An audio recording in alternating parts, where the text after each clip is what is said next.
Okay, next, Born-Haber cycle and its application in the determination of lattice energy.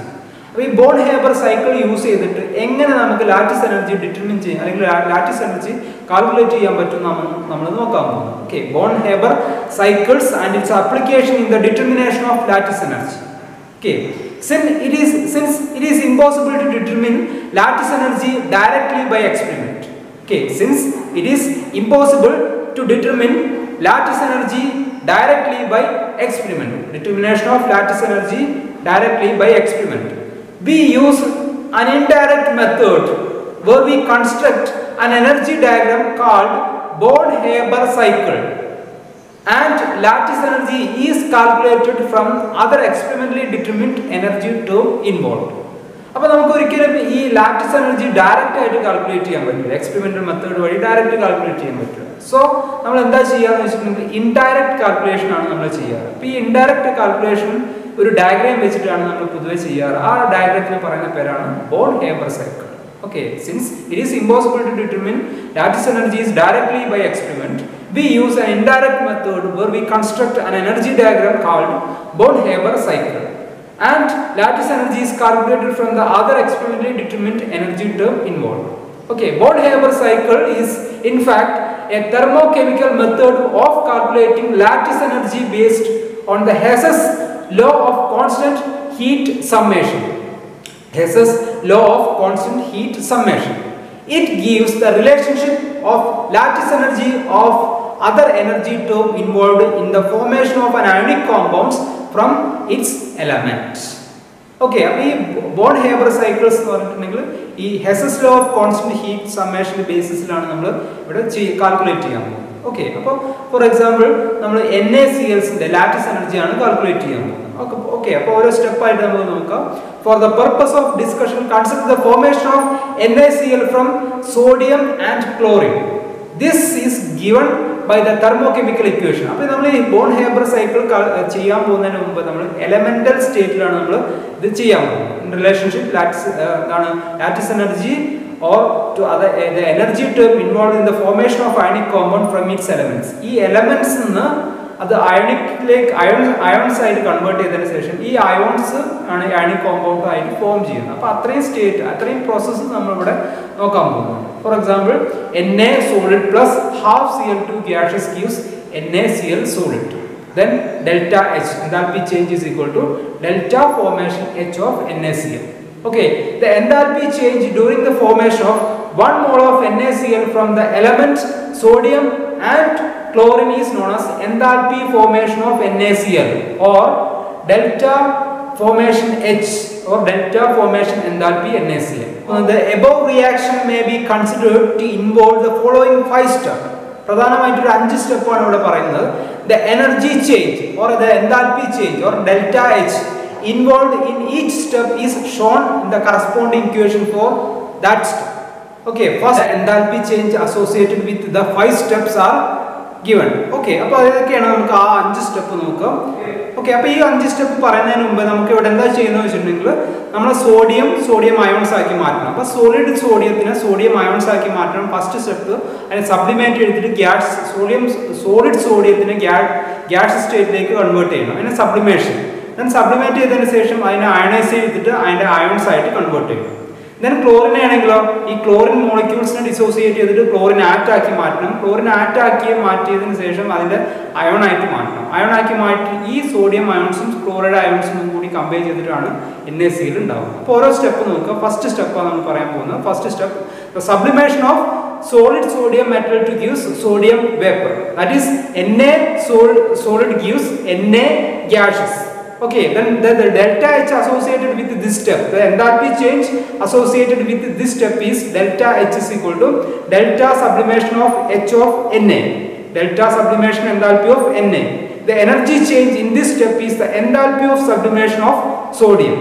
Delta sublimation H of Na is a positive value. Okay, അപ്പോൾ ഈ first സ്റ്റെപ്പിൽ വേണ്ടത് positive value ആണ്. കാരണം energy നമുക്ക് കൊടുത്തെങ്കിൽ ഈ solid ആയിട്ടുള്ള sodium gaseous sodium ആയിട്ട് കൺവേർട്ട് ചെയ്യുള്ളൂ. So this is energy requiring step. It's A positive value.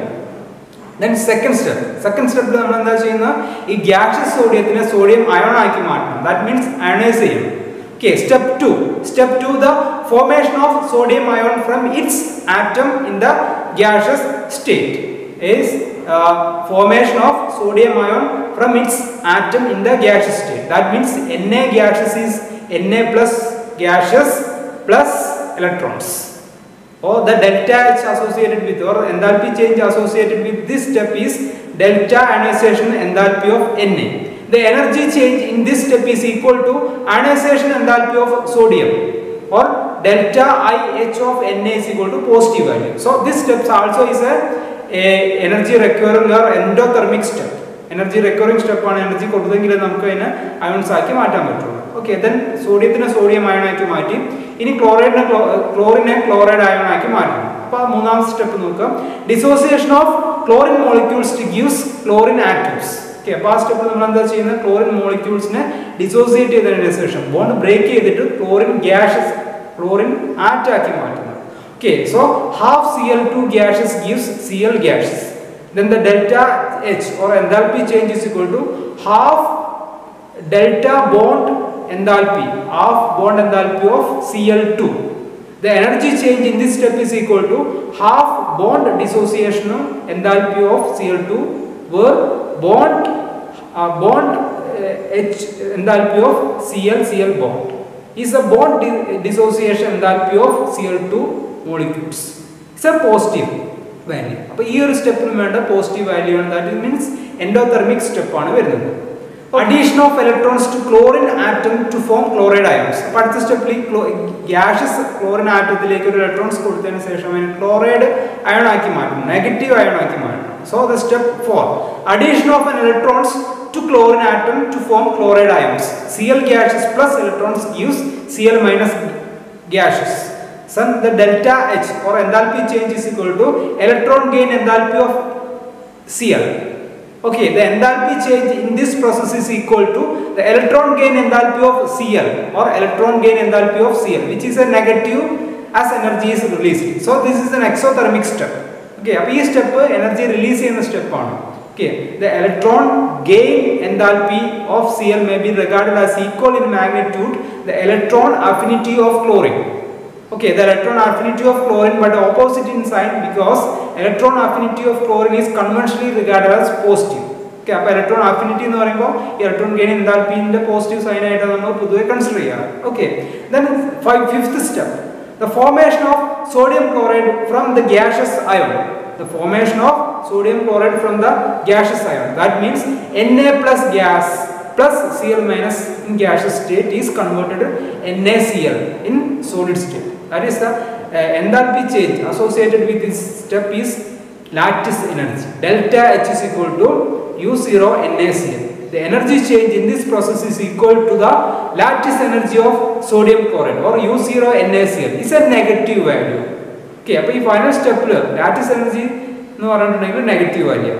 Now applying Hess's law of constant heat summation. This Hess's law apply cheyanenkil ella steppeeyum summate cheyidittaanu nammal ivide cheyan പോകുന്നത്. Okay, so the delta formation H or the enthalpy of formation of NaCl is equal to delta sublimation of Na plus ionization enthalpy of Na plus half bond dissociation enthalpy of Cl2 plus electron gain enthalpy of Cl plus lattice energy. Okay, or we can simply written lattice energy is equal to U0 NaCl is equal to delta FH of NaCl or enthalpy formation of NaCl minus enthalpy of sublimation of Na plus half bond dissociation enthalpy of Cl2 minus electron gain enthalpy of Cl. Okay, the above step can be expressed in cyclic ways as shown below. Now, this cyclic ways we represent Na solid gives Na gases, that is delta sublimation H of Na, and gaseous Na is converted into gaseous Na plus in gaseous state, that means delta ionization H of Na. And then in the case of chlorine case half Cl2 gases is converted into chlorine gas, that means dissociation of chlorine molecules, half bond dissociation of chloride Cl2 molecules. Then chlorine gas is converted into chloride ions, electron gain enthalpy or negative sign delta electron gain enthalpy of Cl. Finally, the Na plus ion and Cl minus ion in gaseous state is combined to give NaCl in solid or ionic solid. That is lattice energy U0 NaCl. Okay, or we can simply say formation of NaCl, delta FH of NaCl, enthalpy of formation of NaCl. Similar, Born-Haber cycle can be considered for other ionic compounds and the lattice energy calculated from the known value of the other energy term. This is one of the most important application of Born-Haber cycle. അപ്പോൾ ഇതാണ് ഈ lattice energy calculate ചെയ്യുക എന്നുള്ളതാണ് ഈ Born-Haber സൈക്കിളിന്റെ ഏറ്റവും highlight എന്ന് പറയുന്നത്. ഓക്കെ, ഇനി നമ്മൾ നോക്കാൻ പോകുന്ന application of lattice energy determination. Application of lattice energy determination. First application, determination of enthalpy of formation. Determination of enthalpy of formation. First application of lattice energy determination. The enthalpy of formation of ionic compounds can be calculated with the help of Born-Haber cycle using the value of lattice energy or U0 calculated using the Born-Lange equation. Okay, the enthalpy of formation of ionic compounds can be calculated with the help of Born-Haber cycle using the value of lattice energy calculated using Born-Lange equation. Okay, from the Born-Haber cycle, the diagram for NaCl is shown below. Delta FH NaCl or delta formation of NaCl or the enthalpy of formation is equal to enthalpy of sublimation of Na plus enthalpy of ionization of Na plus half bond dissociation enthalpy of Cl2 plus electron gain enthalpy of Cl plus lattice energy of NaCl. Okay, appo ee formation enthalpy of formation of ionic compounds calculate cheyan pattum either ee Born-Lange equation allengil ee Born-Haber cycle use ചെയ്തിട്ട് ഈ Born-Lange equation കൊണ്ട് നമുക്ക് lattice energy കിട്ടും. ഈ lattice energy Born-Haber cycle കൊടുത്തു കഴിഞ്ഞിട്ടുണ്ടെങ്കിൽ നമുക്ക് enthalpy of formation of ionic compounds calculate ചെയ്യാൻ പറ്റും. Okay, knowing the factors on the RHS of the above equation, the enthalpy of formation of the sodium chloride or enthalpy of formation of NaCl can be calculated. Okay, അപ്പോൾ Born-Lange equation നമുക്ക് lattice energy കിട്ടും. ഈ lattice energy നമ്മൾ എവിടെ apply ചെയ്യാം? ഈ Born-Haber cycle കൊണ്ടുപോയി apply ചെയ്ത് കഴിഞ്ഞാൽ നമുക്ക് enthalpy of formation of NaCl calculate ചെയ്യാം. Okay, the next application, calculation of the enthalpy of solution of ionic compounds. Calculation enthalpy of solution of ionic compounds. Delta solution H. അല്ലെങ്കിൽ enthalpy of solution നമുക്ക് calculate ചെയ്യാൻ പറ്റും. Okay, when an ionic solute dissolved in water, the endothermic rupture of crystal lattice occurs. That means delta H is equal to minus lattice energy. And the subsequent exothermic hydration of ion occur. That means delta H is equal to sum of the enthalpy of hydration or delta hydration H of the ions. The overall enthalpy change during the dissolution of the enthalpy of solution or delta solution H. Thus, according to Hess's law of constant heat summation, the enthalpy of solution is equal to minus lattice energy plus sum of the enthalpy of hydration ions. Or the delta solution H or enthalpy solution of NaCl is equal to minus U0 NaCl plus delta hydrated H of Na plus and delta hydrated H of Cl minus ions. That means the enthalpy hydration of Na plus and the enthalpy of hydration of Cl minus ions. Okay, അപ്പോൾ നമുക്ക് ഈ enthalpy of solution calculate ചെയ്യാൻ പറ്റും ഏത് use ചെയ്തിട്ട് ഈ Born-Haber cycle use ചെയ്തിട്ട് നമുക്ക് ഈ enthalpy of solution of NaCl calculate ചെയ്യാൻ പറ്റും. Okay, then knowing the lattice energy and the enthalpy of hydration of the ions, the enthalpy solution may be calculated. Okay, then some more application of Born-Haber cycle and lattice energy determination. Some more application of Born-Haber cycle and lattice energy determination. First application, lattice energy calculation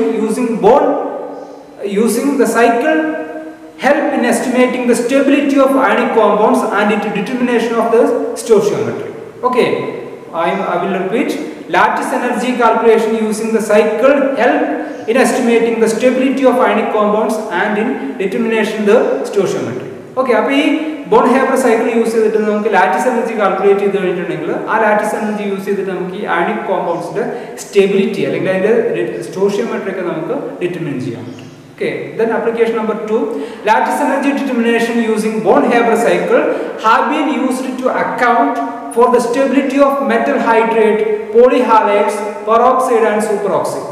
Okay, അപ്പോൾ ഈ Born-Haber cycle use ചെയ്തിട്ട് നമുക്ക് lattice energy calculate ചെയ്യുന്നത് വഴി നമുക്ക് metal hydrate അതേപോലെ തന്നെ പോളിഹാലൈഡ്സ്, peroxide, super ഓക്സൈഡ്സിന്റെ ഒക്കെ സ്റ്റെബിലിറ്റി കാൽക്കുലേറ്റ് ചെയ്യാൻ പറ്റും. Okay, lattice energy determination using Born-Haber cycle. Then application 3, lattice energy data determined using the cycle help in the evaluation of the crystal field stabilization energy. അപ്പോൾ നമ്മൾ coordination കോമ്പൗണ്ട്സിൽ ഈ crystal field stabilization energy, lattice energy use ചെയ്തിട്ട് അല്ലെങ്കിൽ lattice energy data use ചെയ്തിട്ട് നമുക്ക് ഈ coordination കോമ്പൗണ്ട്സിലെ ക്രിസ്റ്റൽ ഫീൽഡ് സ്റ്റെബിലൈസേഷൻ എനർജി കാണാൻ പറ്റും. Okay, the lattice energy data determined using the cycle help in the evaluation of crystal field stabilization energies.